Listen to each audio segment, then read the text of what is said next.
Come to the statement, Secretary of State, Liz Kendall.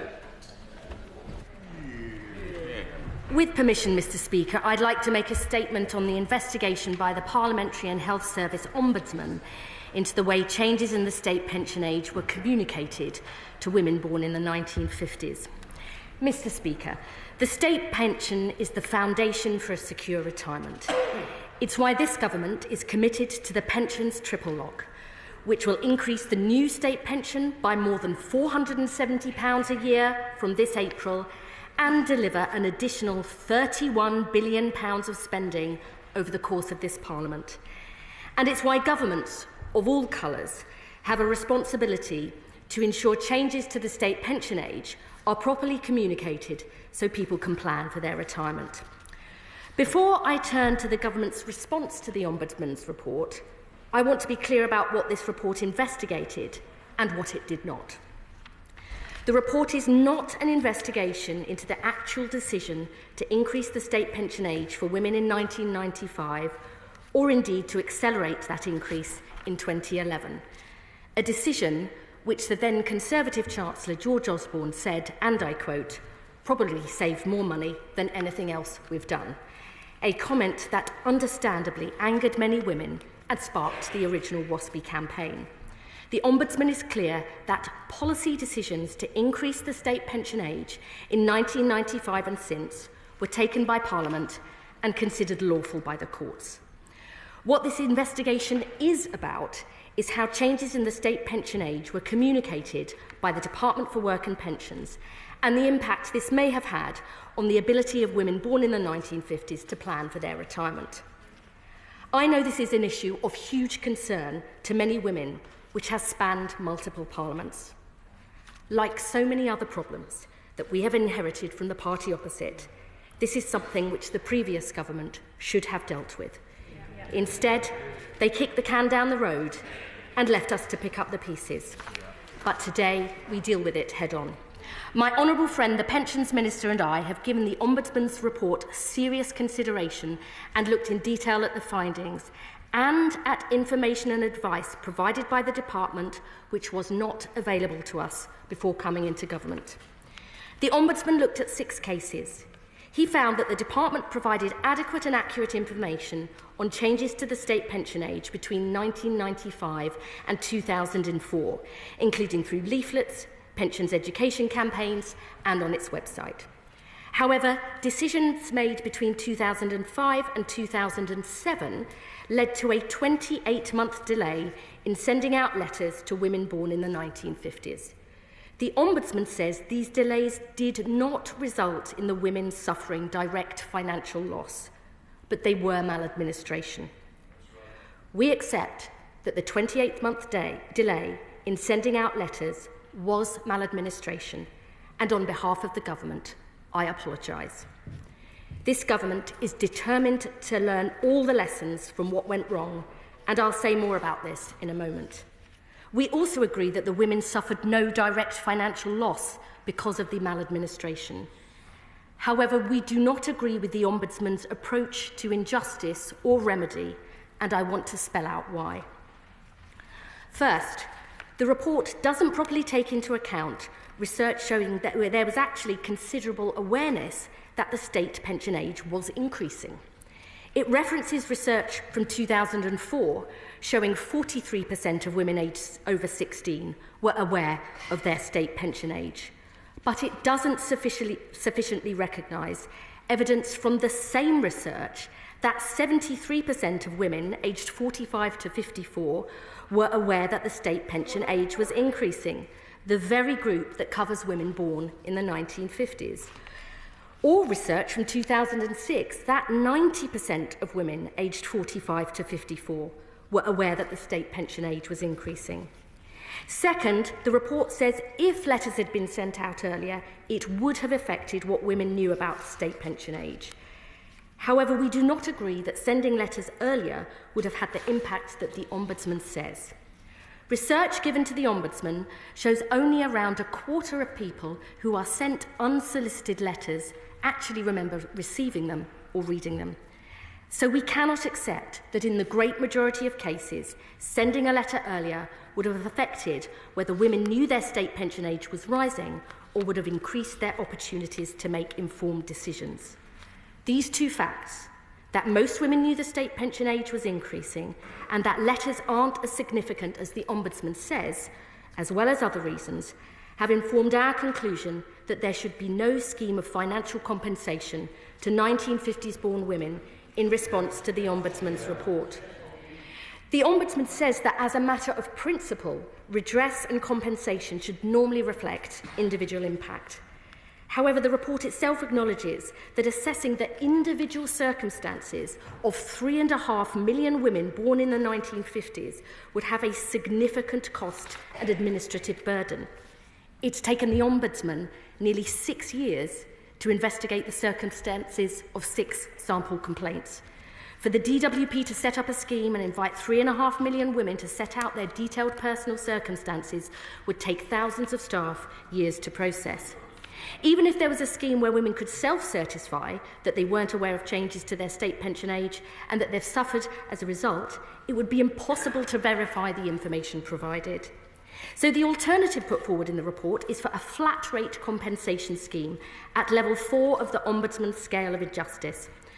This would provide £1,000 to £2,950 per person at a total cost of between £3.5 and £10.5 billion.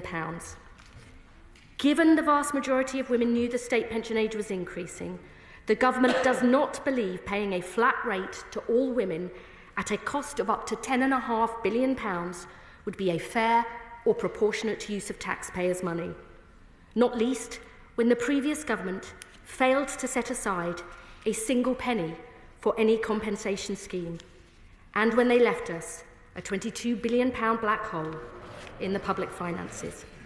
Mr. Speaker, this has been an extremely difficult decision to take, but we believe it is the right course of action, and we are determined to learn all the lessons to ensure this type of maladministration never happens again. First, we want to work with the Ombudsman to develop a detailed action plan out of the report so every and all lessons are learned. Second, we are committed to setting clear and sufficient notice of any changes in the state pension age so people can properly plan for their retirement. And third, I have tasked officials to develop a strategy for effective, timely and modern communication on the state pension that uses the most up-to-date methods, building on changes that have already been made, like the online Check Your State Pension service, which gives a personal forecast of your state pension, including when you can take it, because one size rarely fits all. Mr. Speaker, as I have said, we haven't taken this decision lightly, but we believe it is the right decision because the great majority of women knew the state pension age was increasing, sending letters earlier wouldn't have made a difference for most, and the proposed compensation scheme isn't fair or value for taxpayers' money. I know there are women born in the 1950s who want and deserve a better life. They have worked hard in paid jobs and in bringing up their families. Many are struggling financially with the cost of living and fewer savings to fall back on, and they worry about their health and how their children and grandchildren will get on. To those women I say, this government will protect the pensions triple lock, so your state pension will increase by up to £1,900 a year by the end of this Parliament. We'll drive down waiting lists so you get the treatment you need with an extra £22 billion of funding for the NHS this year and next. And we'll deliver the jobs, homes and opportunities your families need to build a better life. I know that on this specific decision, many 1950s-born women will be disappointed, but we believe it is the right decision and the fair decision, and I commend this statement to the House. Shall the Secretary of State, Helen Whately?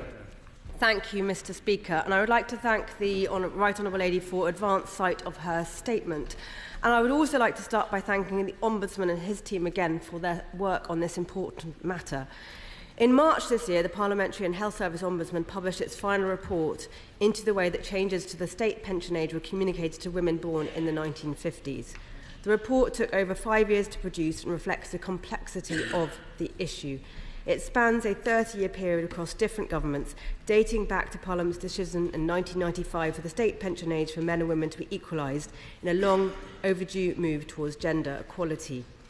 As the Chief Executive of the Ombudsman set out, the Department for Work and Pensions fully cooperated with the Ombudsman through its investigation and provided thousands of pages of detailed evidence to support them. It is because we took the work of the Ombudsman so seriously that it was right for the government to fully and properly consider the findings, and we were committed to working with Parliament to provide an appropriate and swift response. But the House will know that the general election was called less than 2 months later. Given it has taken Labour 5 months since the general election to provide their findings, I'm not sure the Secretary of State would agree that there was not sufficient time to take a considered and fair decision between the publication of the report and the election. I'm glad that the Right Honourable Lady has picked this issue up since coming into office and has brought her statement to the House today. I will be considering it in more detail in the days and weeks to come, as well as the basis on which she has reached her conclusion. I am sure that the government statement today will be a huge disappointment to WASPI women, and I recognise the strength of feeling on this. As a constituency MP, I have met WASPI women who live in Faversham and Mid-Kent and heard their personal stories. No doubt campaigners will note the government's apology for the decisions made between 2005 and 2007, which led to a 28-month delay in sending out letters which the Ombudsman identified as maladministration. But let's be clear, the decision to provide no compensation is the government's decision, and they need to own it. I'm not going to let them get away with saying that this is because of a fictional black hole in the public finances. The country's financial position now is a result of their political choices. They should not try to dodge responsibility by suggesting to WASPI women that if times were different, they might have come to a different conclusion. Government compensation should always be based on what is fair and just. Which brings me to some questions. Given their announcement that they will not be providing financial compensation, will the government put forward any other non-financial form of remedy for the women affected? Will the Secretary of State be involving the WASPI campaigners in the action plan she has referred to, and what is the timeline for this? The Right Honourable Lady has claimed that pensioners are better off under Labour. Let's not forget it was the Conservatives who introduced and protected the triple lock, which has seen the state pension increase by £3,700 since 2010, and there are now 200,000 fewer pensioners living in absolute poverty. Does the Honourable Lady know how many women affected by her decision are on pension credit? Labour's own impact assessment shows that their decision to scrap the winter fuel payment will see 5.2 million women lose out. How many of those hit by their cuts to the winter fuel payment are also affected by today's announcement? And finally, given that the government has dismissed the recommendations of the Parliamentary and Health Service Ombudsman, would the Right Honourable Lady please set out what implications she sees for the future of the Ombudsman? Thank you. I welcome the overall tone of the Honourable Lady's comments. I'm glad she is finally considering her party's response to the Ombudsman's report, and I am sure the whole House look forward to hearing their detailed response to the findings and recommendations which were not provided when they were in government. I'm sorry she's still failing to take responsibility for the state of the public finances. We have taken full responsibility for that. We've taken difficult decisions on the public finances. We've also taken this very difficult decision on the response to the Ombudsman's report and come to provide that to the House as quickly as we have been able to, given the huge amount of information we've had to go through. She asks about next steps. As I said, we have 3 clear things that we intend to do. First is producing a detailed action plan. We want to work with the Ombudsman to do that, so we make sure this sort of delay, this maladministration, the 28-month delay in sending out notifications never happens today again. And I am perfectly happy to consider working with the women to make sure that we get that right. I think it's extremely important that wherever possible we provide personalised, tailored information. Pensions is a hugely complicated area, and we want people to be empowered with that information and knowledge. I think we've got to do it in all sorts of different formats because it's individual to you, and that's what we need to get right in future. She mentions pensions credit and winter fuel. I would just say to the Honourable Lady, as I did yesterday, we have seen a 145% increase in the number of pensions, in the number of claims for pension credit since we launched our campaign. More than 42,000 more people are claiming pension credit now because we actually want to deal with yet another thing they left us with, which was 880,000 pensioners not getting the pension credit or the winter fuel that they are entitled to. These are difficult decisions. We are a responsible government. We face up to our responsibilities, and I look forward to members opposite finally doing the same. Gill. Thank you, Mr. Speaker. This has clearly not been. It's clearly not a decision that the Secretary of State has taken lightly. And an apology on behalf of the Department of Work and Pensions is absolutely long overdue. But let's make no mistake, the responsibility for this lies squarely with the party opposite, who oversaw this maladministration and kicked the can down the road yet again for us to clear up the mess. So this must be put right. Can my right honourable friend assure residents in my constituency, Clwyd North, that a serious case like this won't occur again, and that this government will continue to do everything we can to support pensioners going forward? Stay. Yes, I can assure her constituents in Clwyd North that we want to learn all the lessons from the maladministration that we accept took place. We have to get people timely, effective and personal communication, not just about their state pension age, but all aspects of pensions, so they can properly plan for their retirement. We will go through this, my honourable friend, the Pensions Minister and I, with a fine-tooth comb to make sure we do everything possible to make sure this doesn't happen again. Liberal Democrat spokesperson Steve Darling. Thank you, Mr. Speaker. And I think, first of all, I think it's important that, for the record, the Liberal Democrats played a significant part in government in bringing about the triple lock for our pensions, and I think it's important that people acknowledge that. This is nothing short of a betrayal of WASPy women. And I know in my own constituency of Torbay and throughout the United Kingdom, there will be millions of women who are shocked and horrified at this decision by the government. The fact that they have inherited an awful state of our economy is no excuse. The fact that these women are actually being hit by the mistakes of the Tories and the Labour government are now using that as a shield is utterly wrong-headed, and I would ask the Secretary of State to reflect on this decision. This has gone to the Ombudsman for their considered review, and Liberal Democrats have long supported the findings of the Ombudsman. I am shocked that the government is taking a pick and mix approach with the Ombudsman findings, and therefore us Liberal Democrats here would ask the Minister to reconsider this decision seriously. Secretary of State. I would gently say to the Honourable gentleman, who I know wasn't in this House at the time, that the decision to accelerate the increase in the state pension age in 2011 was taken by the Conservative Liberal Democrat coalition government. And it was that angered and annoyed many women and led to the WASPI campaign. We do accept that there was a 28-month delay in sending letters out, and we apologise for that.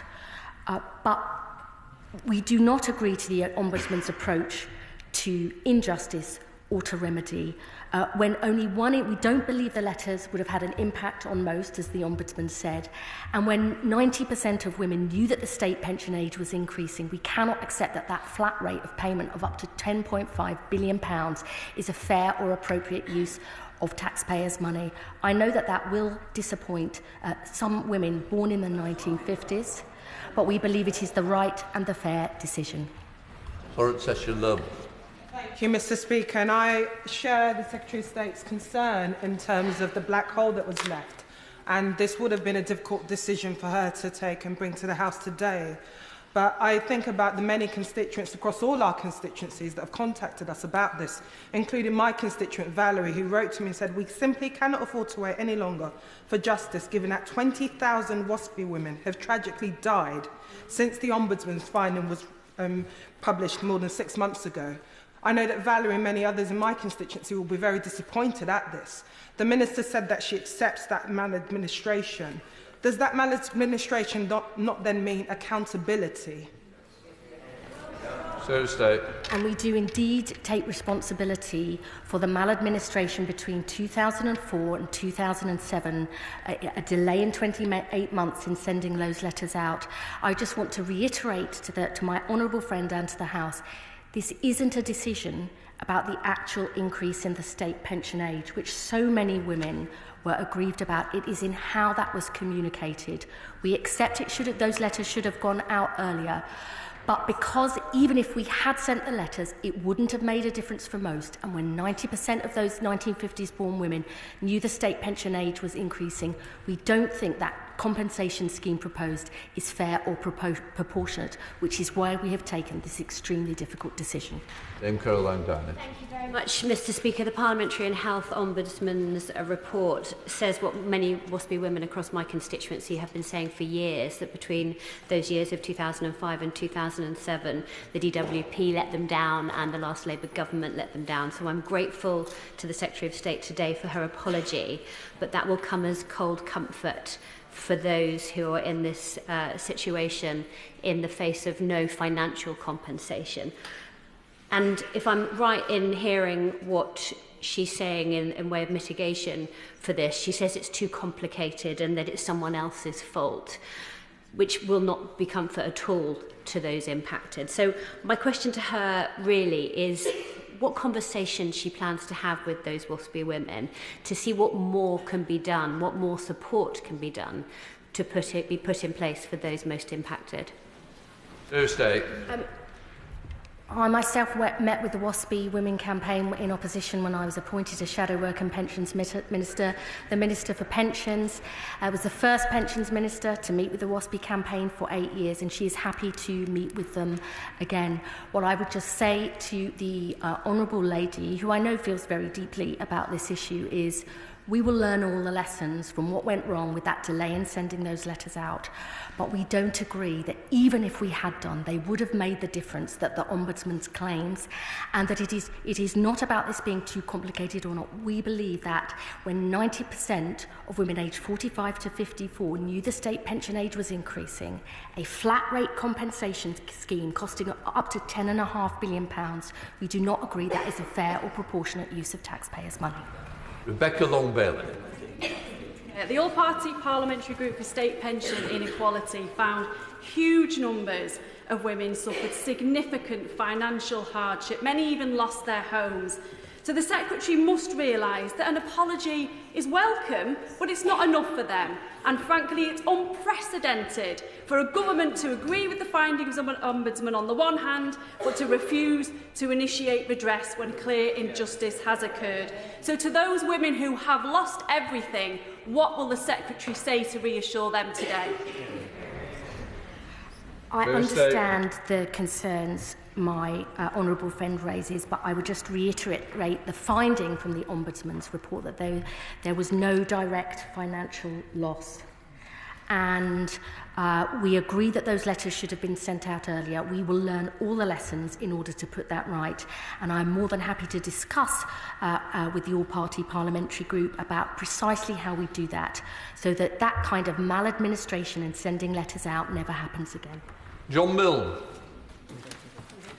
Mr. Speaker, last month the word WASPI made it into the Collins English Dictionary, which is a credit to the campaigners behind it. Would the Secretary of State agree that she has gone through the Ombudsman's report with, to use her own words, a fine-tooth comb, to get the answer she always wanted to find in the first place? That's right. So State. No, I don't agree with that. We were only when we got into government were we able to see all the information and advice provided by the department. I didn't go into it like that. That's not correct. And I would say to him, WASPI, Women Against State Pension Increases, this report is not about the policy decision. That decision was taken in 1995, agreed by subsequent parliaments, and deemed lawful by the courts in 2020. The Ombudsman's report is not about the state pension age increases, it's about how they were communicated. I take responsibility for that and will make sure we do everything possible to put it right. Katie White. Thank you, Mr. Speaker. This is undoubtedly a tough choice. It's welcome that the government will seek to learn the lessons and will develop a new strategy for clear and timely comms. Can the Secretary of State reassure this House that the strategy will not only be comprehensive, but will ensure those with accessibility requirements are properly informed of any changes? So State. My honourable friend raises an extremely important point, which is that a one-size-fits-all approach won't work, even if it ever did. We need to have tailored information in a way that people can access in an easily understood and available format. We will work extremely closely with all groups necessary to develop that information in future. And crucially, this is the other point, is to give sufficient notice. It was the issue the Ombudsman deals with is decisions between 2004 and 2007. But the things that greatly concerned many women and led to the original WASPI campaign was the decision in 2011 to accelerate and bring forward increases in the state pension age. So that other commitment that we have to have sufficient and timely notice so people can properly plan for their retirement is extremely important. Sir Julian Lewis. The Secretary of State says in his statement, and I quote, "Research given to the Ombudsman shows only around a quarter of people who are sent unsolicited letters actually remember receiving and reading them." I would like to know the terms of that research. Did it, for example, say on the envelope, important financial information affecting your pension? If something like that was on an envelope, I think you'd get a very different response rate. And seeing as she's having all this trouble about accepting that people do look at serious letters that really affect them, maybe perhaps the Chancellor in future could use some of her ability to get these messages across, as was so successful in the case of advising pensioners that they'd be losing the winter fuel allowance. So State. I'm very happy to write to the honourable gentleman about this research and its findings, which are robust. I would also reflect with him that actually 3 of the sample cases had received a letter, 3 of the cases that the Ombudsman looked into, but I'm more than happy to provide him with details about that research. Leishman. Speaker, and in the framing of my question to the Secretary of State, firstly I'd like to say I'm appalled at this announcement, and I have campaigned with WASPI Women, as have many parliamentary colleagues, and this is an incredible letdown. WASPI Women, in my opinion, certainly do not need words of disappointment, and they certainly do not need hollow statements. What they need is justice. Does the Secretary of State not agree with that? I believe that this is a difficult decision, but the right and fair one. We accept that there has been maladministration, that those letters, once we've decided, the department had decided they should have been sent out, should have been set out earlier. But for the reasons I have explained, we do not accept the Ombudsman's approach to injustice or to remedy and compensation. We do have to take difficult decisions in government, but this is about what I think is right and fair, and I'm very happy to meet my honourable friend to discuss that with him in more detail if he would so wish. Wendy Chin. The Secretary of State says that 1950s women will be disappointed. I think that is a gross understatement, given that this government is setting a precedent, this new government, by ignoring an independent resolution process. Now, I signpost constituents to the Ombudsman on a regular basis. We all do. It's one of the ways that we hold the government and government bodies to account, and it's a core part of our democracy. So can the Secretary of State explain how we can have faith in that process going forward if the government chooses to ignore the Ombudsman's findings? And given the fact that the Secretary of State herself, as a constituency MP, supported the Whately campaign, can she advise whether the £22 billion black hole has had any consequence in her decision-making? On those two questions. Firstly, we did campaign against the acceleration of changes in the state pension age brought forward by the Conservative Liberal Democrat government. But that is not what this decision is about. And the state pension age, that decision has been taken. And I do value the Ombudsman's report. I refer many cases myself.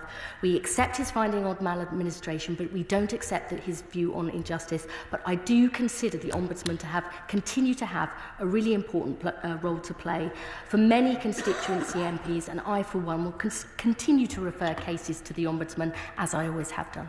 Melanie Ward. Thank you, Mr. Speaker.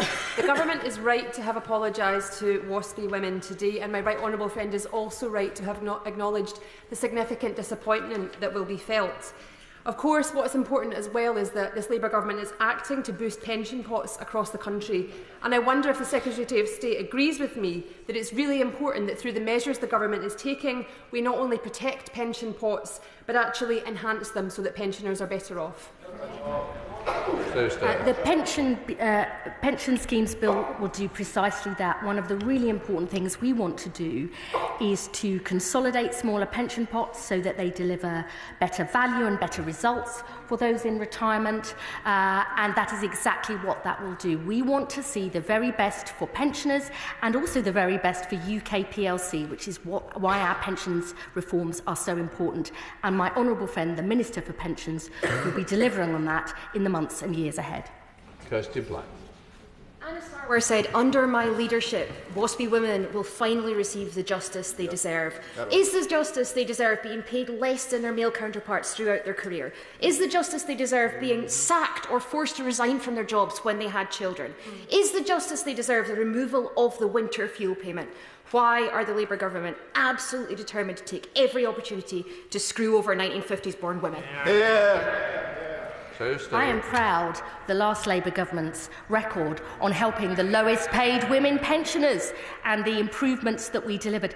This is not about that issue. This is about the way the state pension age was communicated. And if the Honourable Lady wants a different approach, then the SNP government in Scotland can do a different approach. Using the £4.9 billion settlement we have provided, the biggest ever in the history of devolution, if they want to take a different approach. Gareth Snell. Thank you very much, Mr. Speaker. This will be a sad moment for the 4,000 women in Stoke-on-Trent Central who I have previously campaigned alongside for justice and for a fair transition. And I understand the Secretary of State's need to balance the budget given what was left by the previous government. But could I ask her, is this a no compensation now because of the economic circumstances we find ourselves in, or is it no compensation ever? If we find ourselves in the future in a much better economic state, will she consider readdressing this issue and seeing what compensation might be available for those women that were affected?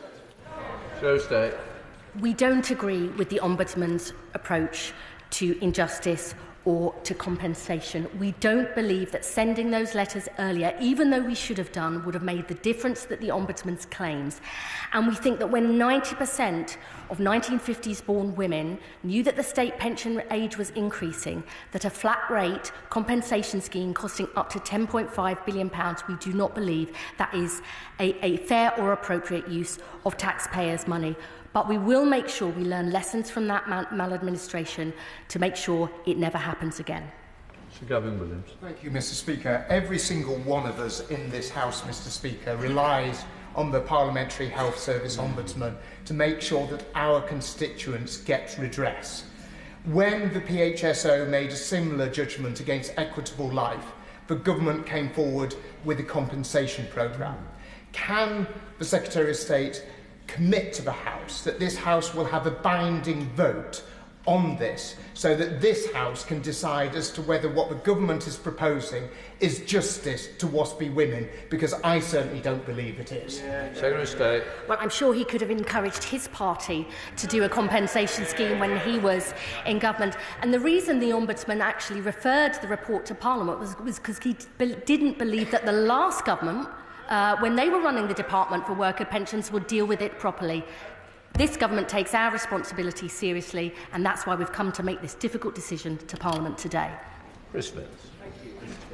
It was a member of the party opposite who said to me this morning that being the Secretary of State for the DLP is probably the hardest job in government. I think this morning we can really see that. I want to pay tribute to the WASPy women in my constituency, in particular Gina, who emails me regularly about this issue. What reassurances can the Secretary of State give WASPy women like Gina that we will do everything we can to support them and also ensure that issues like this do not happen again?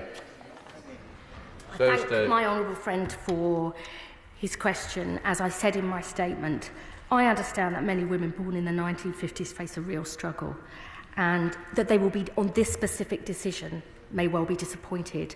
But our commitment to pensioners and to the pensions triple lock, that will deliver an extra £30 billion worth of spending into the basic state pension over this Parliament, our commitment to the NHS, which many 1950s born women are desperately worried about, of £22 billion this year and next, shows our commitment to the issues that matter to women born in the 1950s. As I say on this decision, they may be disappointed and indeed angry, but we believe it is the fair decision and the right decision. But I'd be more than happy to talk to the honourable member in further detail so he can pass on comments from WASPy women in his constituency. Rachel Gill. I speak on behalf of Helen from my hometown of Bampton and the 5,500 WASPy women in my constituency. They are not disappointed. They are devastated, as am I, because I mistakenly, as it turned out, believed that this government, this Labour government, which was supported by millions of women across this country who rightly turned their backs on the Conservative, thought you had some probity and decency. Will you agree with me that it turns out that you have neither? Secretary of State. No. Tom Rutland. Speaker, many former ministers and current shadow ministers have made clear that they don't support a compensation scheme. So is this not just another example of this Labour government having to take the difficult but necessary decisions that they ran away from? I mean, it is true that this was a very long-running issue spanning multiple parliaments delivered to the last government. And we have dealt with it.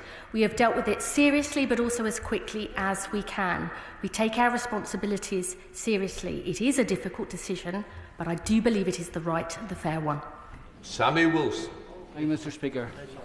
How long are we going to have this government giving the excuse that they can't do things because the last lot didn't do them?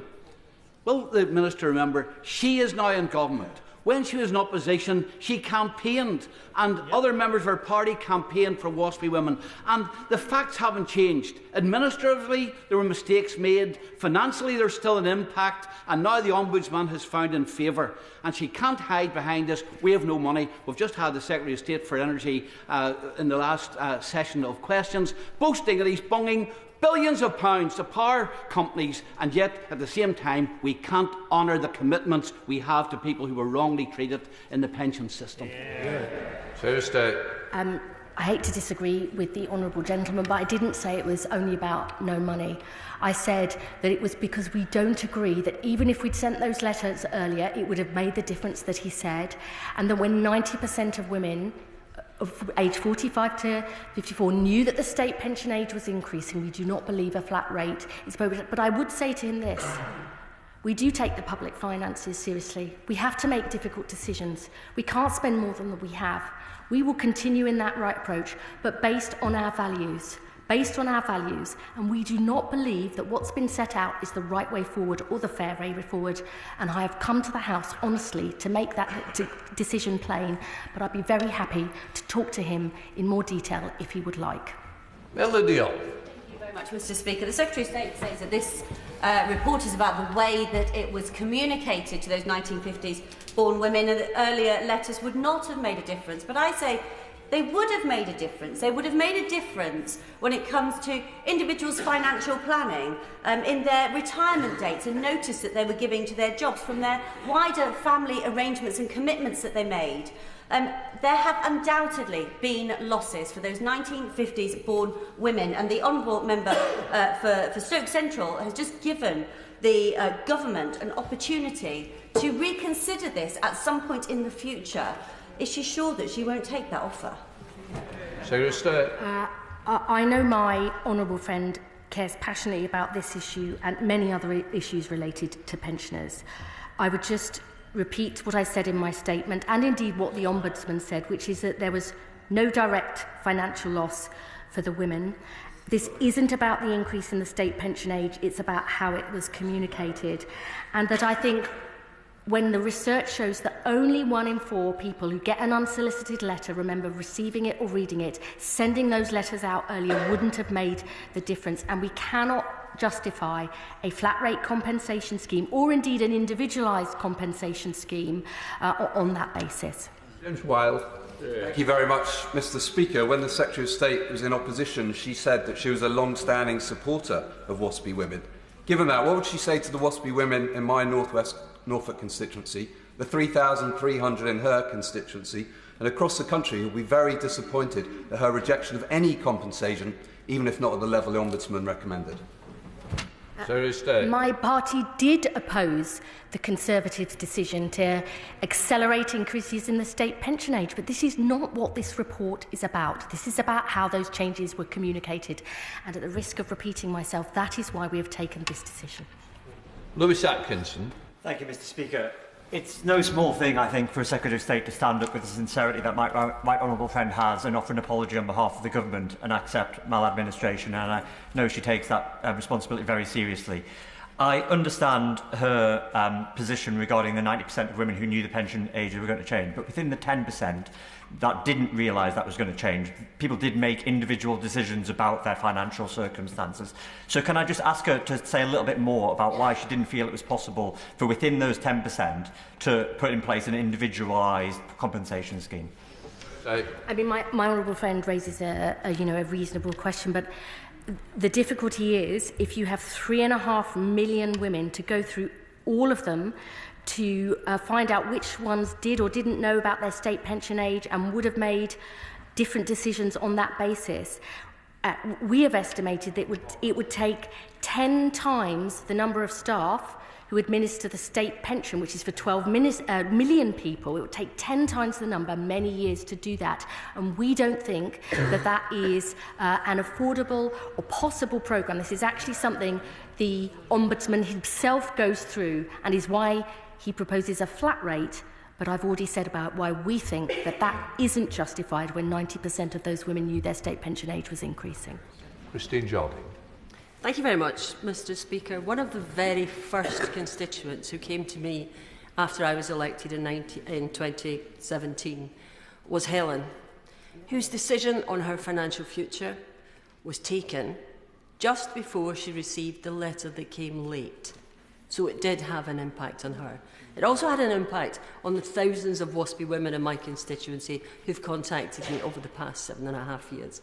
So can I ask the Secretary of State, how does she think that any pensioner in this country now, regardless of the triple lock, which was the creation of the Liberal Democrats with the Conservatives, regardless of that. How will they have faith in a government which has taken away their winter fuel allowance and now doesn't respect the injustice that was done to them in not compensating the WASPy women? I think a commitment to a pensions triple lock that will deliver an increase in the new state pension of £470 from this April, up to £1,900 extra for the pension over the course of this Parliament, backed by over £30 billion worth of investment, is a serious investment into pensioners, because we believe the basic state pension is the foundation for security in retirement. And if the Liberal Democrats want to come up with a proposal, a costed proposal for doing what the Ombudsman says, we don't agree with that. We think it's the wrong approach, but she's perfectly at liberty to do so. Alan Gabbard. Thank you, Mr. Speaker. As my right honourable friend has noted, many women will be disappointed in this decision, including women in Central Ayrshire, who I met when I was campaigning, since I've been an MP, and as recently as a surgery on Friday. Even though they know that we are cleaning up 14 years of the Tories' mess, dither, delay and failure. We also know that caring responsibilities often fall, Mr. Speaker, on women, and that an awful lot of 1950s-born women have spoken about the financial, emotional and physical pressures they face caring for a loved one. Can my right honourable friend set out how this government plans on supporting carers over the coming years and months? I've been a lifelong champion of family carers, which is why I've launched an independent review into the overpayment of carers allowance led by Liz Sace, and it's why this government has introduced the biggest ever increase in the earnings threshold for carers allowance, which will make a huge difference so that people who are looking after people they love can also work at the same time. I understand on this issue many women born in the 1950s will be disappointed, but for all the reasons I've set out, we think it's the fair and the right approach, but we will learn lessons from that maladministration, that failure to send out letters for 28 months, that delay, so that we ensure that that never happens again. Sean Barry. Thank you, Mr. Speaker. This is a very harsh statement, admitting wrongdoing, but offering a bitter dose of nothing to a generation of women who already face so many prejudices and disadvantages in respect of their careers, and they were caught out by these decisions by the government. So, if, despite being urged by both sides of this House, she will not reconsider her decision, what else will the Secretary of State do to make sure these women can enjoy more equal levels of security in retirement comparable to their male counterparts? I think the Honourable Lady raises a very valid point, which is about what the state pension itself and the difficulties women have had if they've taken time out to look after children and all of those issues. That was something we took very seriously when we were last in government, and we still do now, because we want to make sure that there is proper equality for those women. I would just say again, this report and this decision is not about the increase in the state pension age and that acceleration, which was at the heart of why so many women felt angry about what would happen. We will make sure we give that proper notice so people can plan for their retirement. We will support women through the pensions triple lock, through all the investment we're putting into the NHS, and we will make sure that equality for women is at the heart of our proposals for pensions going forward. Peter Swallow. Thank you, Mr. Speaker. WASPy women in my constituency will have heard this statement with some difficulty, and I recognise that my right honourable friend has accepted that. I think also they will have heard her stand at that dispatch box and offer a heartfelt apology, which is quite right that we have. Can she also assure my constituents that going forward, the maladministration that underlined this case will never happen again, and they can be assured that this injustice will not be repeated by this or any other government? I thank my honourable friend for his question. I think the things that are most important, firstly, is that in future people must have proper notice of any changes to the state pension age so they can properly plan for their retirement, which is not what happened in 2011 under the last government. Secondly, that we have got to make sure people get effective and timely and personalised information about their situation with their state pension and indeed, I would argue, with their second pensions. And the third thing is that we have to reach people in many different ways, not only sending out letters, precisely because we know that the great majority of people who get these unsolicited letters don't remember getting them or reading some or even all of them. And that's why we've got to make sure that our communication strategy is much more personalised, timely and effective going forward. Alison Bennett. Thank you, Mr. Speaker. At a time when public confidence in politicians is so very low, what does the Secretary of State assess the impact of overruling the Ombudsman decision at a stroke will be? Will that not actually undermine trust in that process in the future? So stay. I hope I've been direct, straightforward and honest about why we agree with maladministration but why we don't agree with the approach on the other areas. People will make their judgment. I would just say this: I believe in facing up to responsibilities, looking at the facts, going through the detail and putting forward a response that is fair and proportionate, and that is what I believe the government has done today. Chris MacDonald. Thank you, Mr. Speaker. I'd like to thank the Secretary of State for her statement and her apology on behalf of the government. As she's acknowledged herself, many of the brave and courageous WASPI women in my constituency will feel bitterly disappointed by this decision. But would she agree with me that the cornerstone to pensioner finances is this government's commitment to the triple lock, which stands in stark contrast to the party opposite, which broke the triple lock in 2021, costing many pensioners in my constituency hundreds of pounds a year? So stay. He just states the fact that they broke it in 2 years ago, and indeed their now Shadow Chancellor says it's unsustainable, so I'm sure his constituents will hear those comments loud and clear. Glynis Meddy. Diolch, Cyfarwydd. Today's announcement is a huge blow to the 1950s born women affected by state pension changes that have campaigned tirelessly for justice and accountability. And that's including maladministration that the Secretary of State today has admitted took place. The Secretary of State justified today's statement promising jobs, homes and opportunities. Considering one affected woman dies every 13 minutes, can she tell me how exactly this will benefit 1950s born retired women? I know that a number of women expected to be able to retire earlier than they were. But that decision about the increase in the state pension age has been taken. It's been taken by Parliament, agreed by subsequent Parliaments and deemed legal by the courts in 2020. That issue is settled. This is about the communication of that. And as I say, we have accepted the maladministration, but we don't accept the approach to injustice or compensation for all the reasons I have set out. But this government is taking difficult decisions so we can invest in the pension triple lock, invest in the NHS, to build the homes, get people the jobs they need, which many women, 1950s born women, are very concerned about, not just for themselves but their families. On this specific issue, I know many will be disappointed and angry, but we believe it's the right and the fair decision for all the reasons I've set out.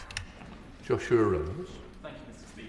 WASPI women across the UK have been let down time and time again, including by today's statement. In the budget, the Chancellor announced 20 billion of additional borrowing this year, and an average of 32 billion over the next 5 years. So, how does the Secretary of State expect WASPI women to believe that they cannot afford a single penny of compensation? So stay. When sending out letters earlier, which we should have done, would not have made the difference the Ombudsman claims, and when 90% of women, of 1950s born women, knew that the state pension age was increasing, we do not believe that a compensation scheme costing up to £10.5 billion is a fair or proportionate use of taxpayers' money.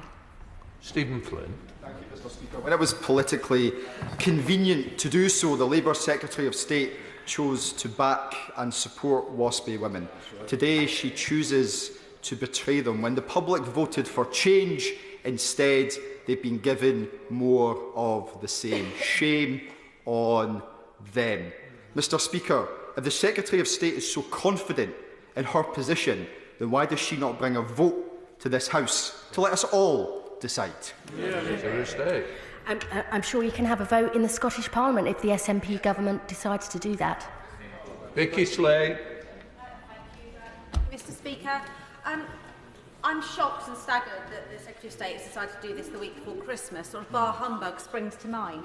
But several times she's talked about the possibility of making sure people get due notice in the future. Does the Secretary of State have plans to increase the pension age further? State. No. What I am saying is this: we have to be able to give people sufficient notice in future. I think that was at the heart of the problem taken by the former Conservative Liberal Democrat coalition to bring forward, accelerate the increase in the state pension age. That is what caused many people so much anger. And I would say we did campaign against that. We did campaign against it, including in the 2019 election, where we did propose compensation for people, but we lost that election. We lost that election, and since then the courts have ruled that decision legal. And that is why it is not about that decision, it is about how changes were communicated, and we'll learn all the lessons from that maladministration to make sure it doesn't happen in future. Saoirse Eastwood. Speaker. I stand here today on behalf of my many constituents in Lagan Valley who will feel utterly betrayed by this decision. Just months ago, people were promised a fresh start, a new change. Does the Minister agree with me that my constituents in Lagan Valley will feel not only shortchanged, but will this not further compound a lack of trust in politics? Secretary of State. We are delivering change with a £22 billion extra investment in the NHS, a substantial rise in the minimum wage that will deliver a pay rise for 3 million of the lowest paid workers, the biggest ever increase in the carers allowance earnings threshold to help family carers, a new flat repayment rate in universal credit to give £420 on average a year to the poorest 1.2 million households. But we also promised that we would be responsible with taxpayers' money and take fair and appropriate decisions. I hear what she says about her constituents. I would just say this: the Ombudsman's report is not about the increase in the state pension age for 1950s born women. We'll learn the lessons from the maladministration, but we don't agree with his approach to injustice or to remedy, which is why we've taken the decision today. Alex Brewer. Thank you, Madam Deputy Speaker. On the Minister's website is a picture of her holding a sign that reads, "I will work with WASPI to identify and deliver a fair solution for all women affected." Does the Minister think today's announcement is a fair solution? I say gently, I know what's on my website, and we did campaign with WASPI women, including in 2017 and 2019, but we lost those elections. We lost those elections, and this is not a decision about the increase in the state pension age, which is what that campaign was about. This is how it was communicated. And that decision has been taken. And I know that it will be heard, it will cause disappointment and anger amongst many 1950s born women. But we do not believe that the Ombudsman's approach to injustice or remedy is right. And that is why we've taken the decision today. Shawkat Adam. Thank you, Madam Deputy Speaker. In July, this country overwhelmingly voted for a change. But what it is getting is more of the same. More failure, more austerity. Nothing has changed apart from the excuses. And no wonder the Prime Minister of this country's approval rating has plummeted to minus 66%. Given that they have recently removed even more money from our pensioners' pockets by taking away the winter fuel payment, will the Minister please reconsider this betrayal and compensate the WASPI women in my constituents like Ruth Smith and Reverend Elizabeth Matlin?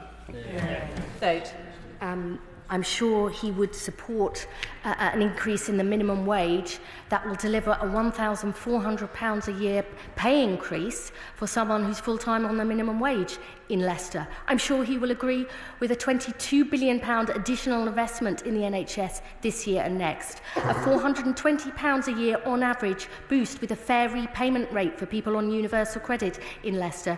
Those are the changes we are delivering.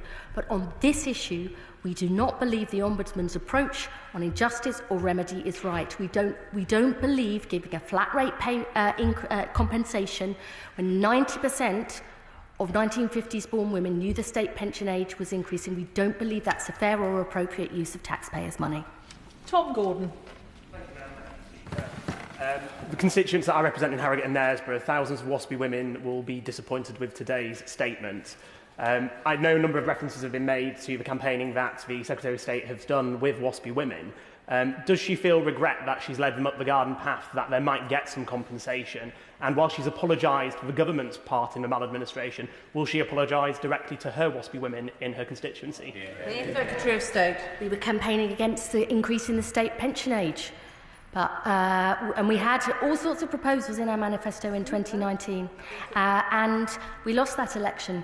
And since then, the courts have decided that the increase in the state pension age was legal. That's not about that. So all I would say to WASPy women in my constituency, and I have no doubt they will contact me, that I believe this is the fair and the right decision. We are committed to supporting the lives of 1950s born women, but we do not believe the Ombudsman's approach on injustice or remedy is the right way forward, and that's why we've taken this decision.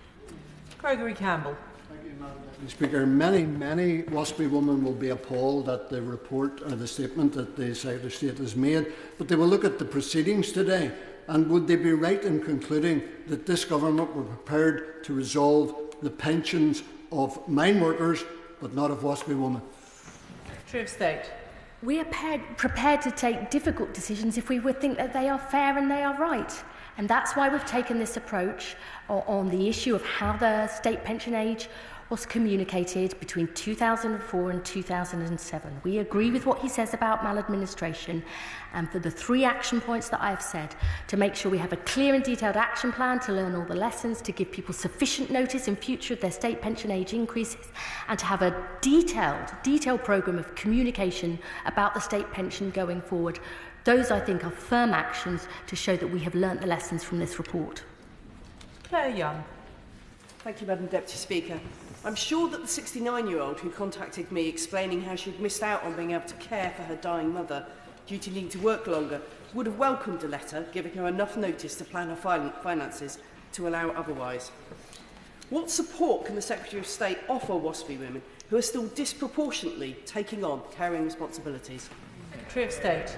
I think the Honourable Lady raises a really important point, which is that many of us, as we are getting older, are working, caring for our elderly loved ones, as well as children, sometimes both, and that family carers need support. I've already set out what the action we've taken to have the biggest ever boost to the earnings threshold for the carers allowance, to have a serious independent review into carers overpayments, but there is more that we can and should be doing to support family carers, and I will be very happy to meet with the Honourable Lady to talk through her ideas that she thinks would benefit her constituents if she would like. Graham Ledbetter. Thank you, Madam Deputy Speaker. I don't think I've seen quite so many glum faces on the benches opposite on this, not for the two-child benefit cap, not for the winter fuel payment, but this is beyond the pale. A handful of members opposite have stood up and spoken their mind on this, and I commend them for that. But the Secretary of State has not answered the question about whether this House will be given a debate and a vote, which should happen in government time. It's not just Scottish MPs that are looking for this. That has been asked by other MPs from other parties, and I would urge the Secretary of State to reconsider that. I mean, backbenchers can put forward proposals for debate, or opposition parties, if the main opposition party wants to do that, they'd be perfectly at liberty to do so. Jess Brown-Fuller. Madam Deputy Speaker, I and colleagues on this side of the House thought that today's statement might be an early Christmas present for the WASPy women in my constituency of Chichester and across the country, and now they'll all understandably be devastated, and we'll be asking the question: if the Ombudsman has ruled that they were to have financial redress because of the maladministration, and the government is willing to ignore that finding, what else is this government willing to ignore?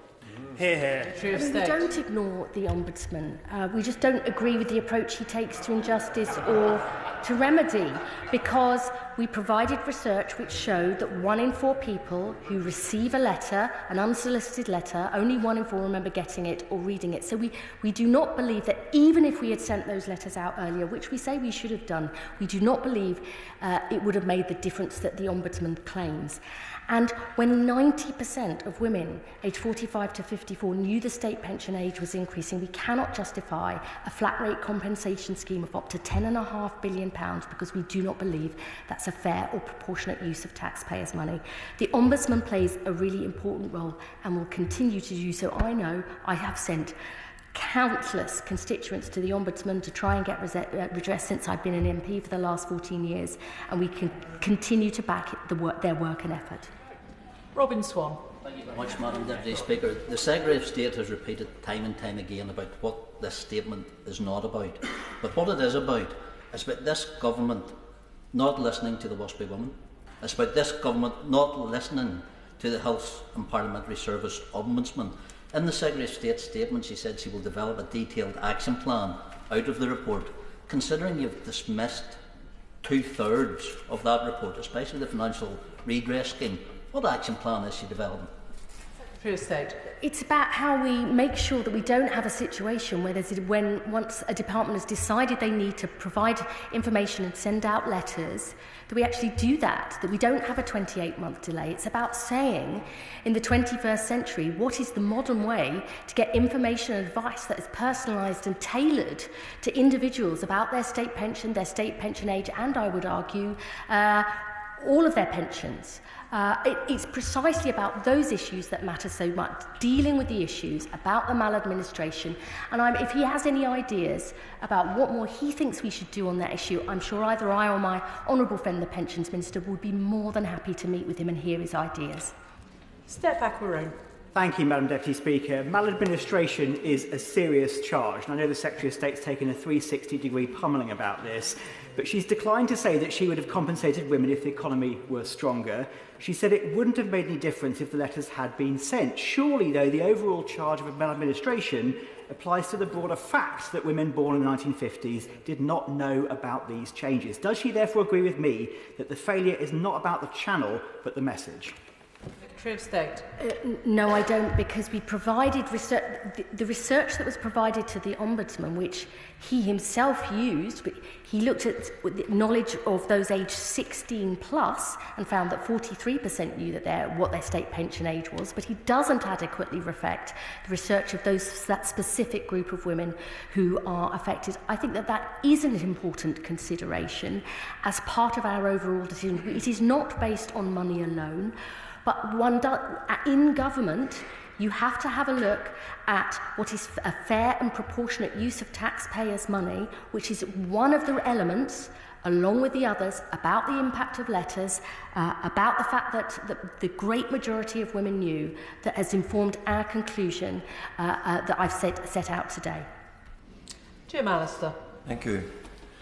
Isn't the appalling message from the government today that maladministration pays? If you have, as here, nationwide maladministration and no consequences, what other conclusion could one reach? And what is the point in an ombudsman?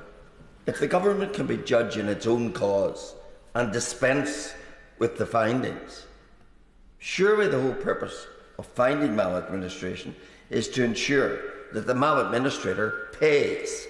Secretary of State. I think it's the precise opposite, that maladministration, we accept what the Ombudsman found and we apologise and we'll learn the lessons to put it right. But if Parliament itself decides it wants to put the Parliamentary Ombudsman on a different footing, it can do. Brendan O'Hara. Thank you, Madam Deputy Speaker. Secretary of State, this is neither fair nor right. This is a betrayal. And today my thoughts are with the brave, dogged campaigners of WSPI, Argyll and the Isles, particularly Anne Greer, who has worked so hard for so many years seeking justice. The Secretary of State said in her statement that the government is choosing to do what they're doing because it would have been a significant cost and be an administrative burden to do the right thing. Does she not see that that is an incredibly lame excuse for denying natural justice to women who are asking for nothing more than to receive what is owed to them and to which they're entitled. I would say that the Ombudsman's report itself says there would be a huge cost and administrative burden of going through 3.5 million women individually to find out the Ombudsman. I'm sure he can read the Ombudsman's report and read that quote for himself. This isn't about increases in the state pension age, which is what many of the women in the campaign have been very, very concerned about. It's about the communication, and for all the reasons I've set out, that's why we've decided this approach. Jim Shannon. Thank you, Madam Deputy Speaker. It is with great sadness I rise to ask a question in relation to it, and very disappointing about the statement as well. I stood with many members of the benches opposite, shoulder to shoulder, including the Secretary of State, and the Honourable Lady will know that, and to call for government to do the right thing by the WASPI woman. And here we stand some 6 months on from the new government in place. These women are poorer today than ever with the removal of the fuel allowance.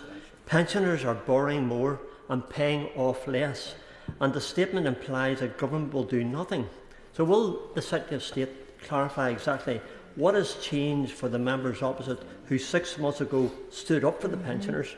I say that with great respect. The Honourable Lady will know that I say things with respect in this House. Then, after taking advice not relevant to the report findings, and for government to oppress the rights of these women once again. But more important, when we see when can the 5,000 WASPI women in my constituency in Strangford expect their relief and not an apology, which will not heat their room 1 degree higher? Ignoring Ombudsman recommendations, how sad today in this House right and justice have been denied. Thank you. Secretary of State. I am grateful to the honourable gentleman for the tone of his questions. I have a huge amount, as he knows, of respect for him. I believe that whilst on this specific decision, many 1950s-born women will be deeply disappointed, but our commitment to the pensions triple lock, our investment in the NHS, our support for family carers through the carers allowance, and all the other things that we are doing to help deal with the cost of living crisis, get their family members into jobs and into better jobs and better homes. As a whole, I believe we are delivering change, but I would be, as with many other honourable members, myself or the Pensions Minister, would be more than happy to meet with him to go through this in more detail if he would like. Point of order, Gregory Campbell. Thank you, Madam Deputy Speaker. Pension credit claimants, which does give entitlement to the winter fuel allowance, have to apply by this weekend, Madam Deputy Speaker, to qualify for this year's winter fuel allowance. Has the Secretary of State for Work and Pensions indicated that she'll come to the House either today or tomorrow to indicate the urgent need for applicants to apply, the tens of thousands who haven't yet applied, in order to avail of that which they appear to be denied? Can I thank the honourable member for giving notice of his point of order, which reiterates a point that came up yesterday at DWP oral questions and indeed in the chamber this afternoon. I'm sure all members will be playing their part in ensuring constituents are aware of the benefits, including pension tax credits, to which they are entitled. As far as the point of order goes, I can confirm that there has been no request today from DWP ministers to make a statement on this issue. Point of order, Sir Gavin Williamson. Thank you, Madam Deputy Speaker. Sorry for not giving you advance notice, but the Ombudsman of this House has been completely ignored, has been demonstrated by this statement. How can this House hold the government to account and make sure that the voices of every single member are recorded as to whether they are happy to see the Ombudsman overruled in this callous manner? I thank the honourable member for that point of order. He has put his point on the record, and he will be aware that the Secretary of State has answered specifically on that point throughout this statement.